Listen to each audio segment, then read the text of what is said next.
पर्चा लीक सरकार है, पर्चा लीक 32 बार पर्चे लीक हुए हैं।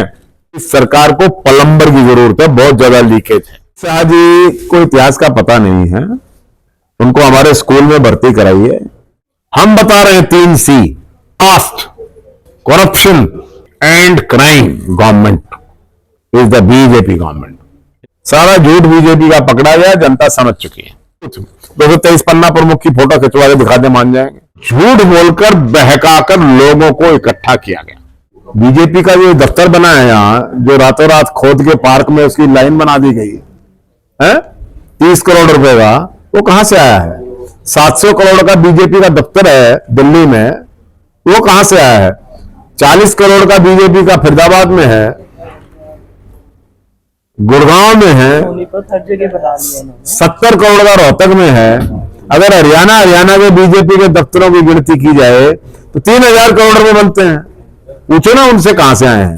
बहुत लंबे समय से हरियाणा के मुख्यमंत्री श्री मनोहर लाल खट्टर और उनकी पार्टी एक बहुत बड़ा 9 वर्ष सरकार पूरा होने का जश्न मनाने का करनाल में बहुत बड़ी स्तर पर प्रचारित किया जा रहा था। सारा हरियाणा हैरान था कि न जाने करनाल में कितनी बड़ी बड़ी घोषणाएं हो जाएंगी। लेकिन इस जलसा होने के बाद, इससे पहले कहा गया था कि 4 नए जिले बन सकते हैं, उनकी घोषणाएं हो जाएंगी। यह भी आशा की जा रही थी कि SYL के मुद्दे पर श्री अमित शाह हरियाणा को तोहफा देने जा रहे हैं। यह भी आशा की जा रही थी हरियाणा के कर्मचारियों द्वारा कि पंजाब के समान वेतन की घोषणा गृह मंत्री जी से करवाई जाएगी। यह भी आशा की जा रही थी 5100 रुपए पेंशन अनाउंस होगी। यह भी घोषणा की जा रही थी, आशा की जा रही थी कि हर एक महिला को घर खर्च चलाने के लिए 2000 रुपए महीना दिया जाएगा, जिस तरह कांग्रेस ने किया।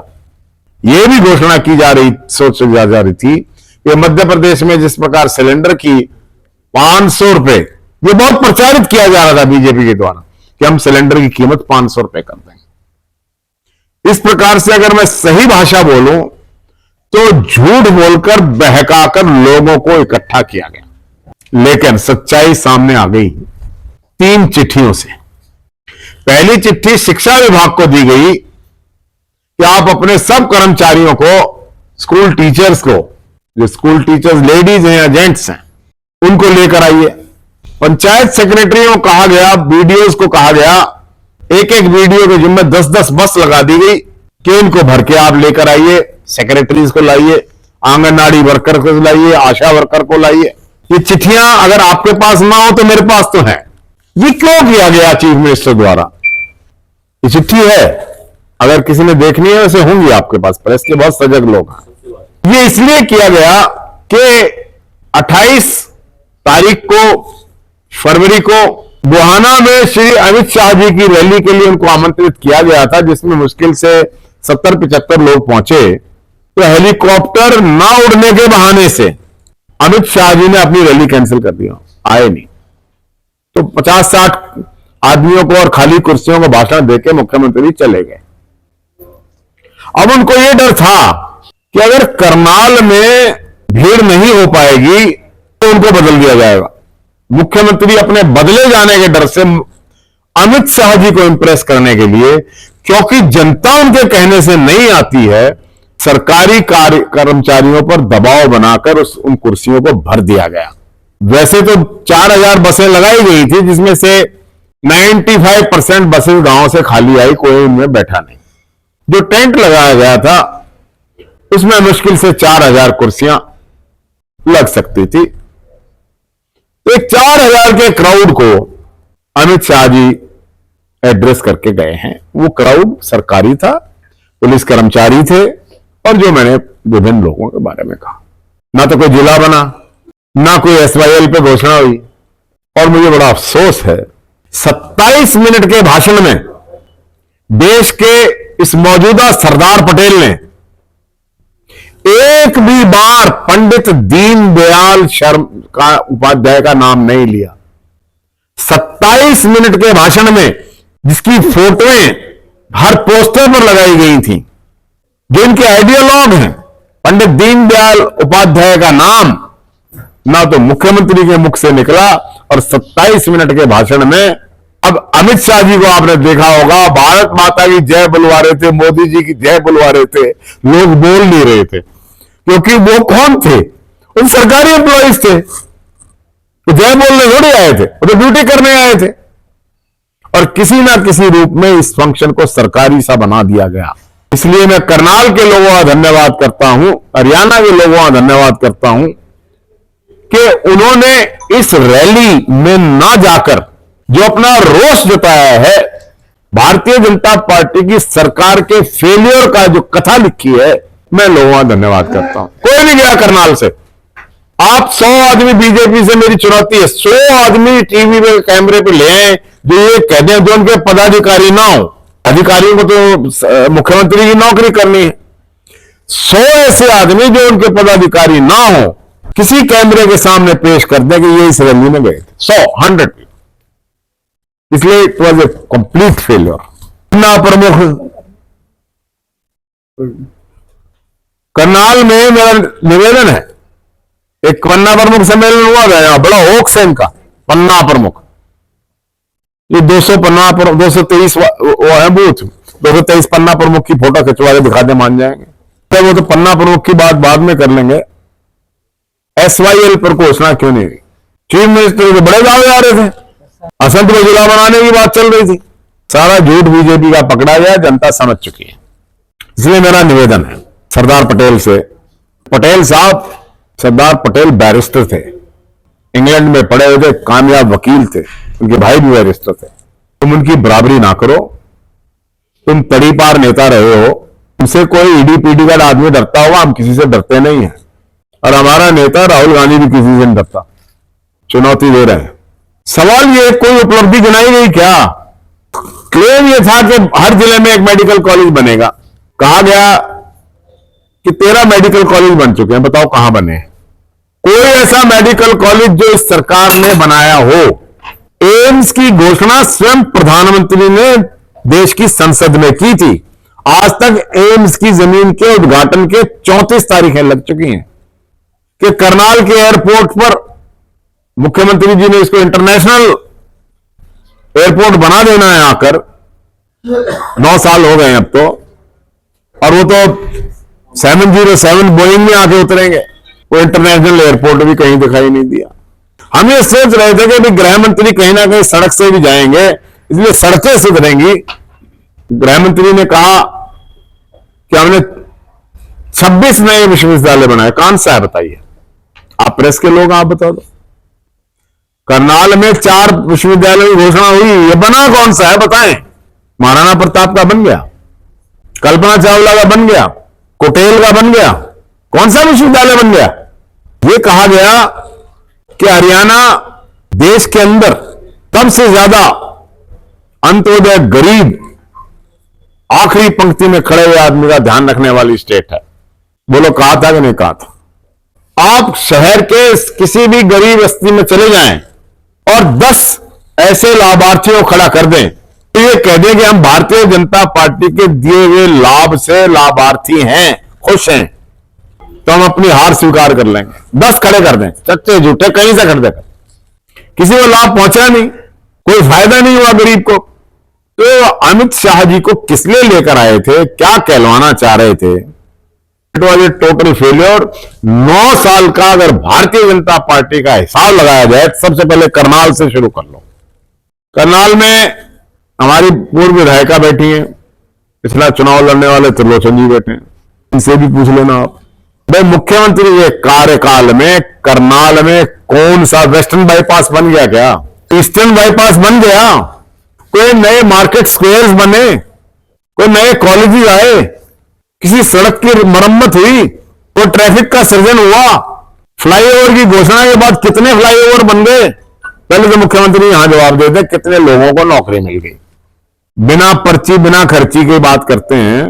पर्चा लीक सरकार है, पर्चा लीक 32 बार पर्चे लीक हुए हैं, और पेपर बिके हैं, कीज बिकी हैं, आंसर कीज बिकी हैं, HPSC के दफ्तर से करोड़ बरामद हुए। ये तो पर्चा और खर्चा की सरकार है। पर्चा लेना है, खर्चा करो, सेलेक्टिव लीकेज है। 32 लीक और 28 पेपर कैंसिल होने के बाद मैं कह सकता हूं कि इस सरकार को प्लम्बर की जरूरत है। बहुत ज्यादा लीकेज है, युवाओं का भविष्य खराब कर चुकी है। करनाल जिले से अकेले 51,769 बच्चे अपनी मातृभूमि और अपनी भूमि को छोड़कर विदेश जा चुके हैं, यहां से निराश होकर। आज मुख्यमंत्री अगर ये कहें कि भी हमें नौकरी देनी है तो यहां पर युवा बाकी नहीं रहे, एक्सोडस हो गया। इतनी दुख की बात है, पलायन हो रहा है। तो मुख्यमंत्री जवाब दें, 9 साल का हिसाब दें, कितनी नौकरी लग गई, कितनी रोजगार के अवसर लग गए, कितनी इन्वेस्टमेंट करनाल में आई, कितनी फैक्ट्री लगी, कौन सा बड़ा प्रोजेक्ट आया, कोई तो नाम ले। आप ले दीजिए, आपको पता हो तो वो प्रोजेक्ट आया था। तो अब 9 साल की मुख्यमंत्री की कौन सी उपलब्धि है, ये जो लोग जानना चाहते हैं। श्री अमित शाह जी को यहां पर लोगों को डराने के लिए लाया गया था। उनसे बहुत डर लगता है लोगों को। शहर में 16,500 पुलिस कर्मचारी लगाए गए थे, उनमें 4,000 को तो कुर्सी पर बैठा दिया गया था। और इतनी मजबूत सुरक्षा के बावजूद, हालांकि मैं पसंद नहीं करता इस तरह की सियासत को, एक जूता होम मिनिस्टर पर फेंक दिया गया, कहते साथ ही ले गए उसको। कौन कह रहा था? मैं इस संस्कृति को पसंद नहीं करता कि किसी पे कोई जूता मारे, क्या करे। वो सुरक्षा व्यवस्था चाक चौबंद, वो सुरक्षा का घेरा, उस रूट का बदलाव, ये जन आक्रोश दिखाई दे रहा था। इन लोगों का गुस्सा अमित शाह के प्रति दिखाई दे रहा था।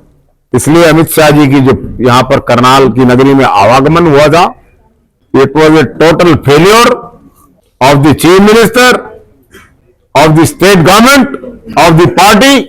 नो प्रॉमिस, कोई फ्यूचर की बात नहीं, कोई चीज नहीं, कुछ करनाल को दे के गए नहीं। कि जनता पार्टी एज ए पार्टी ने अपना फेल्योर तस्लीम कर लिया है, मान लिया है।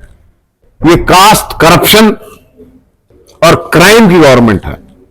3 C बता के गए थे ना अमित शाह, हम बता रहे हैं 3 C, caste, corruption and crime government is the BJP government. इनका क्या हुआ? बीजेपी की बीमार हालत को देखते हुए, 4th स्टेज के कैंसर को देखते हुए, अपने आने वाली हार को देखते हुए बीजेपी के प्रदेश अध्यक्ष श्री ओम प्रकाश धनखड़ जी को बदल दिया गया है। बिकॉज उनका कोई प्रभाव था ही नहीं। उनको ये कहा गया भी आप बीजेपी को गति नहीं दे पाए। उसकी बजाय नए डॉक्टर आए हैं बीजेपी के।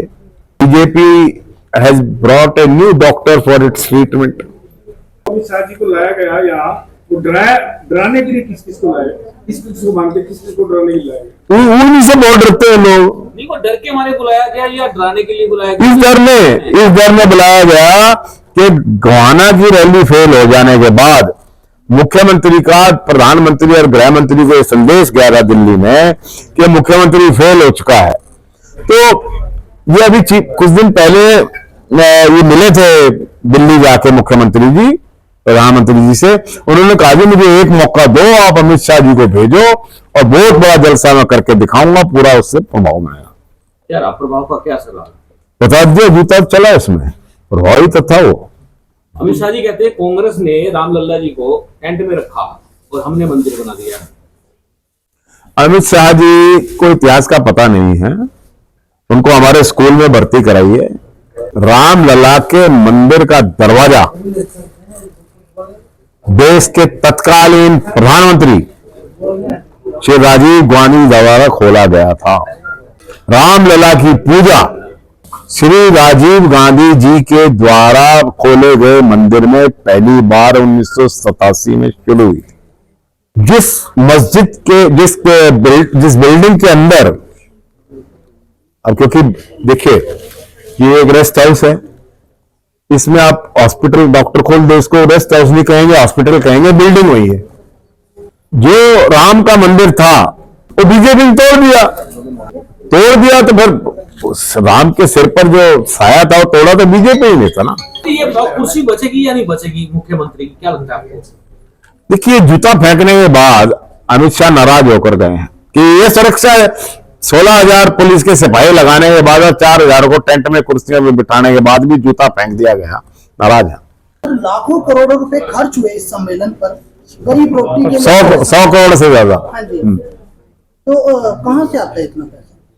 बीजेपी का जो दफ्तर बना है यहाँ, जो रातों रात खोद के पार्क में उसकी लाइन बना दी गई है 30 करोड़ रुपए का, वो कहां से आया है? 700 करोड़ का बीजेपी का दफ्तर है दिल्ली में, वो कहां से आया है? 40 करोड़ का बीजेपी का फरीदाबाद में है, गुड़गांव में है, 70 करोड़ का रोहतक में है। अगर हरियाणा के बीजेपी के दफ्तरों की गिनती की जाए तो 3,000 करोड़ रुपए बनते हैं।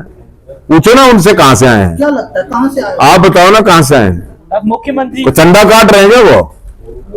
शर्मा जी, अमित शाह जी ने बड़ा फायर किया कि कांग्रेस ने हमेशा अपने दामाद के लिए सारा काम किया है। कांग्रेस ने जी, इसके लिए क्या? जो दामाद के लिए काम किया। अब तो अमित शाह जी तो हमेशा जय शाह के लिए काम करते हैं। वो क्रिकेट एसोसिएशन का बनवा रहे हैं। वो क्रिकेट एसोसिएशन का सचिव बना के अपने बेटे को क्रिकेट कंट्रोल बोर्ड पे कब्जा किया तो है शाह जी ने। जो जूता फेंका गया उसकी गाज किस पर गिरेगी? मेन क्या उसके मैं दरअसल थोड़ा अपने आप को आजकल कंट्रोल करके बात करने लग गया, वरना अभी बता देता कि जूता फेंकना नहीं था, वो जन आक्रोश का एक प्रतीक था। लोगों में जो गुस्सा है आज की बीजेपी की सरकार के खिलाफ, वो जूते में निकल के आया है। आप मानते हैं सुरक्षा में चूक है, बहुत बड़ी सुरक्षा में चूक है। मैंने कहा है कि 16,000 पुलिस सिपाही लगाने के बाद,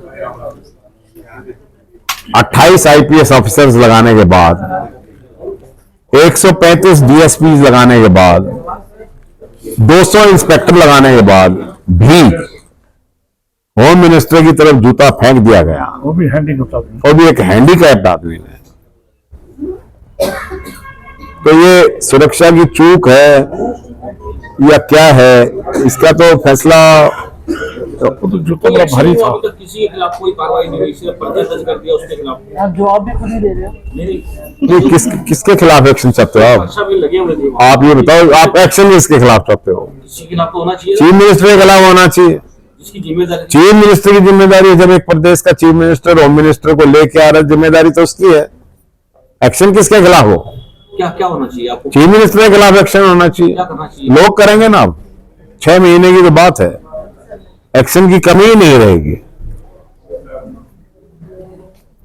मोदी जी को सच पता लग गया रही? है जी, मोदी जी को सच पता लग गया? वो तो शाह जी ने जाके बताया होगा। ये जूता था, वो जूता भारी था, हैंडीकैप्ट था ना जी, बड़ा भारी था जूता।